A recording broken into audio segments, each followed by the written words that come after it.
전부가 아니고 우리 아멘. 새 생명을 보장해 주셨사오니 오늘도 위로를 받습니다.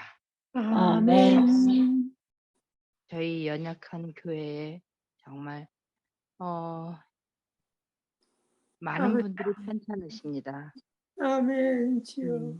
노영자 집사님, 주여. 이상철 목사님, 최 목사님, 김선희 주여. 집사님, 이인자 어머님 모두 기억하여 주시고 또 아멘. 를 당하여 정말 마음에 슬픔을 가지고 있는 유족들을 기억하여 주시고 아멘. 우리들 아무것도 할 수 없는 정말 진토임을 자백합니다. 아멘. 우리가 힘들고 어렵더라도 우리 주님께서 저희의 영원한 생명을 위하여 정말 영세전부터 창세전부터 고통당하시고 십자가에서 피 흘리시고 부활하시기까지 당하셨던 그 어려움과 그 고통을 저희가 생각하면서 감사하면서 조금씩 이겨나갈 수 있도록 도와주시옵소서. 아멘. 오늘도 정말 사도행전의 말씀을 저희가 배울 때에 정말 말씀과 또 자연계와 세미한 성령님의 음성으로 저희를 위하여 귀한 말씀을 주실 때 저희들 허투루 듣지 아니하고 예민하게 반응하는 주의 자녀들 되게 도와주시고 정말 하늘을 사모함으로 위로받고 우리의 주변에 있는 사람들에게 또 좋은 감화를 끼치는 하루가 되게 도와주시옵소서. 저희의 젊은 자녀들은 주님 또 몸은 건강하다 할지라도 이 삶이 어려울 때가 있습니다. 사회적인 관계와 또 경제적인 것과 여러 가지 것들로 고민할 때에 저희들 문제를 해결하시는 우리 주님을 바라보게 도와주시고 아멘. 모든 것을 주님께 맡기게 도와주시옵소서. 아멘. 우리 하나님 정말 여행 중에 계신 분들도 많이 계시오니 그들도 지키시고 지금 온 세계가 주님 오신다는 사인으로 저희들 앞에 나타나고 있습니다. 저희들 노아의 때와 같이 그것을 그냥 묵인하는 사람들이 되지 아니하고 하나님의 예언의 말씀에 예민하게 반응하여서 주님께서 정말 어떤 사람이 되기를 원하시는 그 자리에 저희가 서게 도와주시옵소서. 아침마다 말씀을 전해주시는 주의 종들에게 은혜 내려주시옵시고 이 연약한 교회가 정말 주님의 뜻이 아니면 정말 바람에 날아갈 것 같사오니 주님 끝날까지 붙잡아 주시옵소서. 그리고 저희 주변에 있는 우리 로마린다 병원과 대학과 그리고 로마린다 교회 그리고 리버사이드 교회 여러 교회들 그리고 외국 교회들 모두 주님 함께하여 주셔서 정말 저희들이 깨어있는 그리스도인들이 많이 나오도록 주님 도와주시옵소서. 생애를 주님께서 맡아 주장하여 주시옵시고 특별히 오늘 우리 노종들 몸과 마음을 지켜 주시옵소서. 예수님의 이름으로 간절히 기도드립니다. 아멘. 감사합니다. 고맙습니다. 찬미를 한 잔 하겠습니다. 419장 찬미하겠습니다.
주옵소서. 날 위해 돌아가신 주, 날 바르옵소서.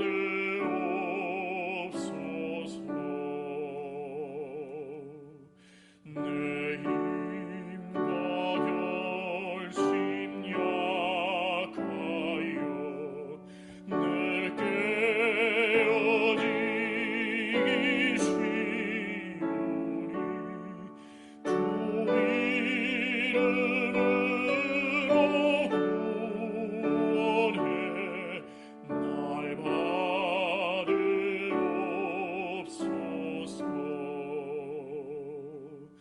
내 모습 이대로 주 받으옵소서.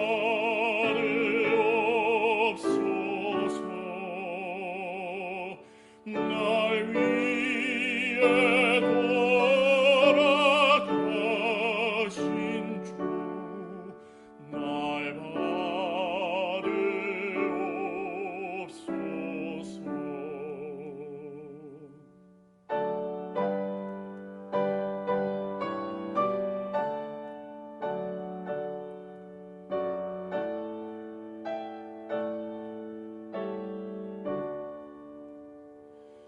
주 예수 앞에 엎드려 나 은혜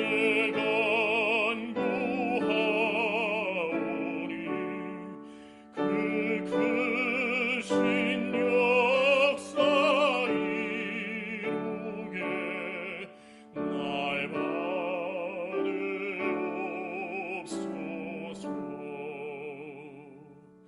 내 모습 이대로 주 받으옵소서.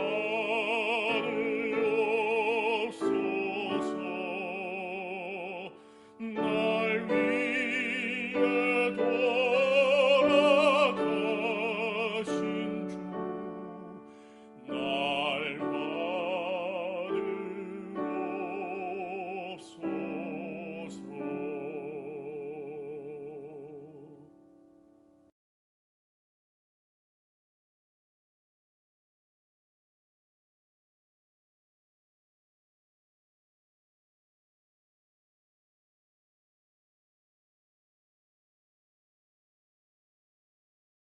오늘 찬미 가사가 뜨지 않는 좀 이상한 증상이 있었는데요. 오늘 이 찬미를 마음 가운데 늘 오늘 온종일 기억하시면서 주님께 우리의 기도 찬미로 드렸으면 좋겠습니다. 오늘 사도행전 23장 12절부터 22절까지 있는 말씀을 제가 봉독하도록 하겠습니다. 날이 새매 유대인들이 당을 지어 맹세하되 바울을 죽이기 전에는 먹지도 아니하고 마시지도 아니하겠다 하고 이같이 동맹한 자가 40여 명이더라. 대제사장들과 장로들에게 가서 말하되 우리가 바울을 죽이기 전에는 아무것도 먹지 않기로 굳게 맹세하였으니 이제 너희는 그의 사실을 더 자세히 물어보려는 척하면서 공예와 함께 천부장에게 청하여 바울을 너희에게로 데리고 내려오게 하라. 우리는 그가 가까이 오기 전에 죽이기로 준비하였노라 하더니 바울의 생질이 그들이 매복하여 있다함을 듣고 와서 영내에 들어가 바울에게 알린지라. 바울이 한 백부장을 청하여 이르되 이 청년을 천부장에게로 인도하라. 그에게 무슨 할 말이 있다 하니 천부장에게로 데리고 가서 이르되 죄수 바울이 나를 불러 이 청년이 당신께 할 말이 있다 하여 데리고 가기를 청하더이다 하며 천부장이 그의 손을 잡고 물러가서 조용히 묻되 내게 할 말이 무엇이냐? 대답하되 유대인들이 공모하기를 그들이 바울에 대하여 더 자세한 것을 묻기 위함이라 하고 내일 그를 데리고 공회로 내려오기를 당신께 청하자 하였으니 당신은 그들의 청함을 따르지 마옵소서. 그들 중에서 바울을 죽이기 전에는 먹지도 않고 마시지도 않기를 맹세한 자 40여 명이 그를 죽이려고 숨어서 지금 다 준비하고 당신의 허락만 기다리나이다 하니 이에 천부장이 청년을 보내며 경계하되 이 일을 내게 알렸다고 아무에게도 이르지 말라 하고 이제 바울을 죽이려고 하는 정확한 의도를 가지고 바울을 죽이기 전에는 먹지도 마시지도 아니하겠다 하고 이같이 동맹한 자가 40여 명이었더라라고 말씀하고 있습니다. 그럼 바울을 죽이고자 하는 자들이 누구예요? 그 유대인들이죠. 아니, 같은 유대인데. 여태까지 바울을 계속해서 죽이려고 하고 바울을 쫓아다니면서 괴롭혔고 우리 고린도에서도 그랬고요. 또 이 데살로니가 베레아까지 내려왔죠. 그리고 예루살렘으로 갔을 때 우리 지난 장에서 배웠듯이 바울을 죽이려고 했었죠. 이렇게 유대인들은 자신이 하나님께 선택된 선민이다라는 사상이 강했기 때문에 이방인들에게도 구원이 있다라고 하나님이 그렇게 말씀하신다. 그리고 나를 이방의 사도로 보냈다라고 그 사명을 얘기하는 바울을 죽이려고 했습니다. 그러니까 유대인들 중에서 예수님을 인정하지 않는 그런 유대인들이네요. 예수를 믿는, 예수를 받아들인 그리스도인들도 그렇게 했다는 거예요. 그래요? 네. 왜냐하면 우리 바울을 고소한 제목이 무엇이었냐면 하나님의 모세 율법을 배반한 자다. 그리고 거룩한 장소인 성전을 아주 더럽히는 자다. 그리고 유대인의 규례를 무시하고 없애버리는 자다. 이런 제목을 씌워서 네. 똑같이 예수를 믿고는 있지만 바울을 죽이려고 했었다라는 것이에요. 네. 감사합니다. 너무 감사합니다. 여러분 누군가로부터 생명의 유업을 받은 적이 있으십니까? 아니요. 가만히 놔두지 않겠다. 협박하고 생명의 유업을 당하는 경우 굉장히 어려움을 당하게 될 것입니다. 예, 그렇겠네. 근데 제가 우리 재림교회 사이트인 카스다를 운영하고 있을 때요. 카스다에 아주 다른 사람을 비방하고 다른 사람을 아주 정죄하는 이야기들을 많이 쓰시는 몇몇 분들이 있었어요.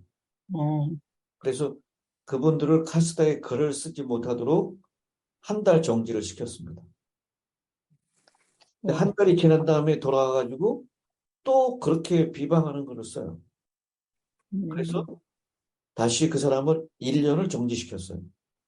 왜냐면 그게 카스다의 정관에 그렇게 나와 있어요. 왜냐면 이게 뭐 우리 교인도 보고 우리 교인 아닌 사람들도 보고 누구든지 다 볼 수 있는 공개 게시판인데 거기에 특정인의 이름을 물론 그 사람이 잘못했다 할지라도 특정인의 이름을 언급하면서 그 사람을 정죄하고 비방하는 일은 못하게 돼 있습니다. 근데 그거를 계속 반복해서 하는 거예요. 그래서 몇몇 분들이 글 쓰는 것을 제안을 받았어요. 물론 들어와서 읽을 수는 있어요. 근데 글 쓰는 것을 제안했더니요. 한국에 계신 분들은 한국에 계신 어떤 분은 미국에 있다고 안전하다고 마음 놓지 말라고. 언젠가 한국에 오면 당신들 경찰에 고소했다고. 공항에서 잡혀갈 거라고. 그리고 자기를 알고 있는 이 한국에 자기가 복음을 전해서 개종한 그 폭력단들이 있는데, 이 얘기를 듣더니 지구 끝 어디라도 가서 그 사람 가만두지 않겠다고 그렇게 얘기하는 걸 자기가 겨우 말렸다고. 이런 협박을 우리 그 카스타 운영위원들에게 이메일로 보내왔어요. 세상에. 근데 이게 한두 번이 아니에요. 제 전에 있었던 카스타 운영 책임자에게도 그렇게 했고요. 저한테도 그랬고, 지금 다른 맡고 있는 그 운영위원들에게도 여전히 이렇게 협박하고 고소하고 있어요. 이런 걸 들었을 때 마음이 얼마나 안 좋은지 몰라요. 그러게 말이에요. 근데 여기 사도 바울은 그를 죽이기 전에는 먹지도 아니하고 마시지도 않겠다. 이런 사람이 몇 명이라고요? 40명. 40여 명이나 된다. 그래서. 그러니 이거 보통 심각한 일이 아닙니다. 여기 먹지도 않고 마시지도 않겠다라는 이들의 목적은 굶어 죽는 것이 아니었습니다. 바울을 반드시 죽이겠다는 의지의 표현입니다. 단순히 감정에서 나온 것이 아니라요. 신앙적인 신념에서 나온 극단적인 표현입니다. 사내들인 공회에서 공식적으로 바울을 제거하려는 계획이 실패했습니다. 이제는 불법적인 암산단을 조직해서 바울을 죽이기로 작정한 것입니다. 이 맹세에는요, 만일 계획에 실패한다면 자신들을 하나님의 심판 아래 두어도 좋다라는 것을 의미합니다. 만일 이렇게 되지 않으면 저주를 받을 것이다, 우리가. 그런 맹세가 있는 것입니다. 이렇게 자신의 죽음을 각오하면서 바울을 죽이기로 결심한 자가 40여 명이나 되었다라고 하는 것입니다. 근데 이 사람들이 자신이 바울을 죽이기에 좀 편안하게 더 쉬운 상태로 만들기 위해서 바울을 영내에서 끌어내야만 했습니다. 그래서 대제사장들과 장로들에게 가서 협조를 구합니다. 자신들이 바울을 죽이기로 맹세한 사실을 알리고 이 사내들인 공회가 천부장에게 찾아가서 바울에 대해서 조금 더 조사할 일이 있으니 그를 보내줄 것을 요청합니다. 그리고 공회에 들어가기 전에 영내에서, 그러니까 로마 군용에서 공회로 가는 그 길가에 매복하고 있다가 바울을 죽이기로 한 것입니다. 여러분, 우리 그 23장에서 공회에서 무슨 파하고 무슨 파가 싸웠습니까? 바리새파하고 사두개파가 싸웠죠. 네. 이 사두개파는 주로 대제사장들, 제사장들 계층이었어요. 그리고 장로들 가운데도 사두개파가 많이 있었을 것입니다. 여기 14절에 나오는 대제사장과 장로들에게 가서 말했다라고 했을 때 이 사람들은 무슨 파일까요? 사두개파. 사두개파임이 틀림없습니다. 왜냐하면 바리새파들은 이 바리새인이었었던 그리고 부활을 믿는다고 부활 때문에 내가 죽음을 당한다라고 했었던 사도 바울을 보호하려고 했어요. 이 사람은 죽을 만한 죄가 없다라고 그렇게 얘기했기 때문입니다. 그래서 아마 이 대제사장들과 장로들 이들은 분명히 사두개파였고 이 사두개파는 자신의 정적이었던 바리새인이었던 이 사도 바울을 죽이는 일에 그렇게 함께 협력을 했었던 모습을 보게 됩니다. 여러분, 이게 만약에 실행이 돼서 천부장에게 가가지고 우리 다시 신문할 것이 있으니 바울을 우리에게 다시 내보내 주십시오. 이렇게 했으면 천부장이 이것을 허락했을까요? 틀림없이 허락했을 것입니다. 그러면 바울은 어떻게 됐을까요? 죽었죠. 바울은 분명히 죽었을 것입니다. 그런데 바울이 이때 죽는 것이 하나님의 뜻이 아니에요. 바울은 어디를 가야 합니까? 이방인들. 로마로 가야 돼요. 예, 당시 이방 세계, 로마 세계의 수도였던 로마로 가야 했어요. 그것이 23장 11절에 있는 말씀이죠. 이 밤에 주께서 바울 곁에 서서 이르시되 담대하라. 네가 예루살렘에서 나의 일을 증언한 것 같이 로마에서도 증언하여야 하리라. 하나님이 로마로 바울을 보내려고 계획을 하셨습니다. 이 계획은 사실상 우리 19장에서 이미 본 대로 바울은 예루살렘으로 갔다가 로마로 갈 마음의 결심을 이미 가지고 있었습니다. 하나님께서 그것을 허락하시고 로마로 보내려고 하셨던 것이죠. 그러니 바울이 죽으면 되겠습니까? 죽으면 안 되죠. 바울은 로마의 제국의 수도에 가서 하나님의 복음을 전해야 될 그 사명이 있었던 것입니다. 근데 여러분, 이 일을 위해서 하나님께서는 누구를 사용하시죠? 생질. 네, 바울의 조카를 사용하십니다. 바울의 누님의 아들이라고 생각을 합니다. 근데 이 바울의 누님의 아들이 어떻게 이 말을 들었는지 잘 알지 못합니다. 그러나 우리가 이 바울의 생질에 대해서 두 가지로 학자들이 추측을 합니다.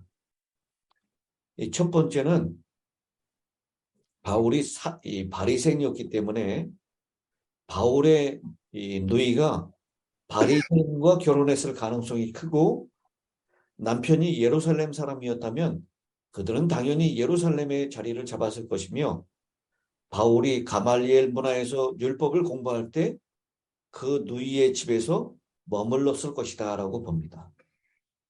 그렇다면 이 본문에 나오는 바울의 생질은 예루살렘에서 나고 예루살렘에서 자랐을 것입니다. 그렇게 한 가지로 추측을 하고요. 두 번째 추측은요. 바울의 누이는 바울의 고향이었던 다소에서 살고 있었고 다만 그의 아들을 삼촌 바울이 공부했던 가말리아의 문화에 율법 공부를 시키기 위해서 유학을 보냈을 것이다 라고 보는 것입니다. 이 두 가지 의견은 객관적인 근거를 제시하지는 못하지만 학자들이 두 가지 가능성을 보고 있는 것입니다.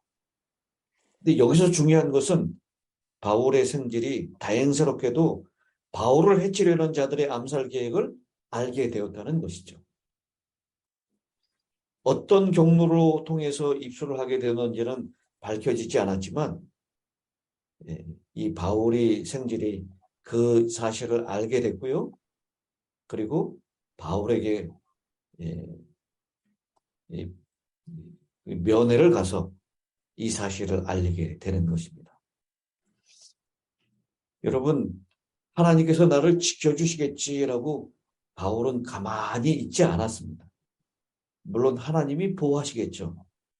그러나 자신이 이 정보를 알게 된 것, 그리고 자신이 피할 길이 있다라는 것은 바울에게 최선으로 다해야 될 의무인 것이었습니다.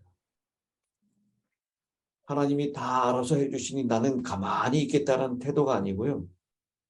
하나님이 해주시지만 하나님이 이렇게 이 살해 음모를 알게 하셨고 그리고 천부장을 통해서 자기를 보호해 줄 것을 요청하는 것. 이것은 하나님의 뜻을 이루어 드리기 위한 인간이 할 수 있는 계획인 것이다라는 것을 바울은 알고 있었고 그 생질에게 그 사태의 심각성을 알리기 위해서 천부장에 가서 그 이야기를 전하라라고 했던 것입니다. 그랬더니 백부장의 안내를 받아서 이 생질이 가게 되는데요. 18절에 보니까요. 천부장에게로 데리고 가서 이르되, 이 백부장이 말하는 거죠. 죄수 바울이 나를 불러 이 청년이 당신에게 할 말이 있다 하여 데리고 가기를 청하였다. 여기 바울을 뭐라고 부르고 있어요, 백부장이? 청년. 예수, 응? 예수 바울이. 예, 죄수 바울이라고 부르고 있습니다. 여러분, 아직 유죄 판결도 받지 않은 상태인데 바울을 죄수라고 부르는 것, 이게 가능할까요? 근데 이 죄수라고 부르는 것은 그가 정말 죄인이다. 아직 판결은 나지 않았잖아요. 근데 감금이 되어 있었다라는 의미로 우리가 이해할 수 있습니다. 감옥에 감금이 되어 있었기 때문에 죄수라고 부르는 것이지, 바울이 유죄 판결을 받아서 죄수라고 불리는 것은 아니다라는 것입니다. 예. 근데 이 로마 당시에는요, 감옥이 3가지 종류가 있었어요. 첫 번째 감옥은 공중 감옥입니다. 이 보통 사람들을 가두어 두는 곳인데 되게 어두운 지하실이었습니다.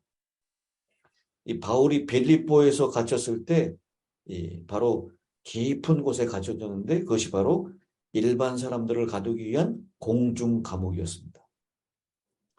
두 번째는 자유 감옥이 있었습니다.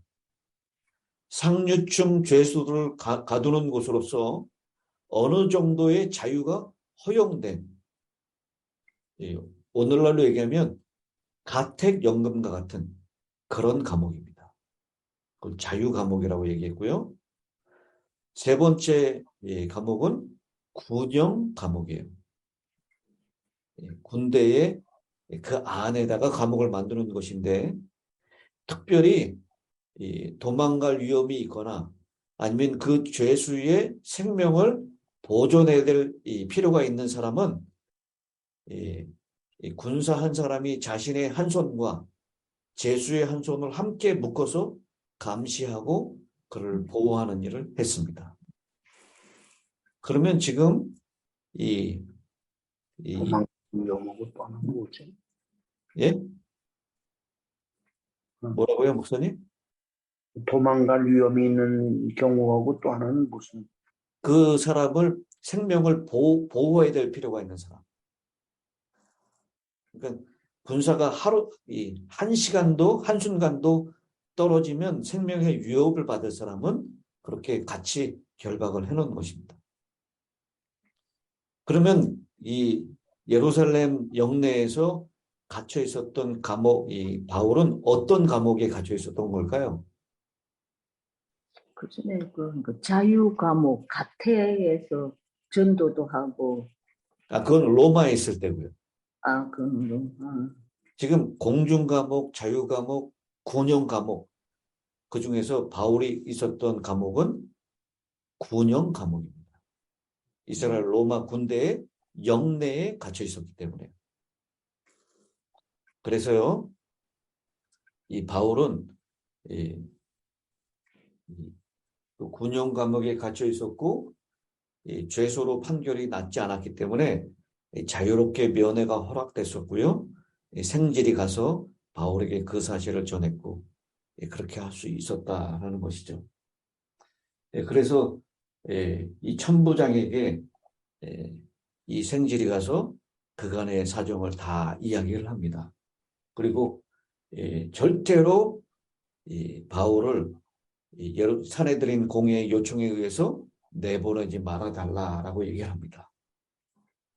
여러분, 천부장이 이 생질을 대하는 태도가 굉장히 너그럽고 부드러운 태도였습니까? 아니면 강압적인 태도인 것 같습니까? 부드러운 태도. 너그러운 태도. 네, 부드러운 태도 같죠? 네. 왜 이렇게 대했을까요? 이 천부장이 로마 시민권자였던 사도 바울을 함부로 결박하고 또 채찍으로 때리려고 했었던 잘못을 범했기 때문에 이 로마 시민권자인 바울을 잘 대우하기 위해서 그의 생질에게도 그렇게 여전히 너그럽고 부드럽게 대하고 있는 모습을 보여주고 있는 것입니다. 그래서요, 22절의 말씀으로 오늘 본문을 마치는데요. 부탁을 하죠. 뭐라고 부탁합니까? 절대로 아무한테도 말하지 말라고 자기한테. 네가 나한테 이렇게 보고했다는 것을 절대로 말하지 말라라고 얘기하는데 그 이유는 두 가지 이유가 있을 것입니다. 첫째는 바울의 생질이 음모자들의 계획을 천부장에게 보고한 사실이 드러나면 그 생질의 신변에 위험이 닥칠 것이기 때문에 아무에게도 얘기하지 말라라고 얘기했습니다. 두 번째는 음모자들이 자기들의 계획이 드러난 것을 알게 되면 다른 방법을 새롭게 계획할 것이고 그렇게 되면 바울의 생명이 위태로울 수 있었기 때문에 그래서 이 두 가지 이유 때문에 생질에게 절대 다른 사람에게 얘기하지 말라라고 부탁을 하고 돌려보낸 것입니다. 이제 내일은 이 보고를 받은 천부장이 바울을 어떻게 했는지 그 이야기를 내일 살펴보도록 하겠습니다. 자, 이제 감사합니다. 마지막 기도를 부탁드리겠습니다.